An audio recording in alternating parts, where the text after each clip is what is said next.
ఎన్నికల సమయంలో ఉద్యోగులకు చంద్రబాబు ఇచ్చే అలవికాని వాగ్దానాలు చూసి మోసపోవద్దని ప్రభుత్వ ఉద్యోగుల సంక్షేమ సలహాదారు చంద్రశేఖర్ రెడ్డి పేర్కొన్నారు. ఈ మేరకు మీడియా ప్రతినిధులతో ఆయన మాట్లాడారు. చంద్రబాబు మేనిఫెస్టోలో పెట్టిన కాంట్రాక్ట్ ఉద్యోగులను రెగ్యులర్ చేస్తానన్న అంశంపై తాను ప్రస్తావించగా అవునా నేను చెప్పానా అంటూ అప్పుడు గుర్తు చేసుకున్నారని, చంద్రబాబు మేనిఫెస్టోలో పెట్టిన హామీలు కూడా ఆయనకు గుర్తుండవని ఎద్దేవా చేశారు. జగన్ మళ్లీ సీఎం అయితే ప్రజలందరికీ మరింత మేలు జరుగుతోందని చంద్రశేఖర్ రెడ్డి స్పష్టం చేశారు.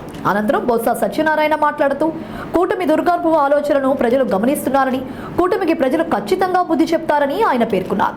టీడీపీ నిర్బంధించిన పథకాలకు నిధులు సిద్ధంగా ఉన్నాయని, ఎన్నికల అనంతరం లబ్ధిదారుల ఖాతాల్లో జమ అవుతాయని హామీ ఇచ్చారు. ఉద్యోగస్తులకి రావాల్సినటువంటి డిఏలు ఏవైతే ఉన్నాయో 2 డిఏలు మొన్నటికి మొన్న ఏప్రిల్ మాసాంతానికి ఒకటి ఇవ్వడం, మే 1వ తారీఖున ఆ యొక్క డిఏ కూడా జీతంలో కలిసింది. అదేవిధంగా జూన్ మాసాంతం లోపల ఒక డిఏ ఇస్తున్నారు.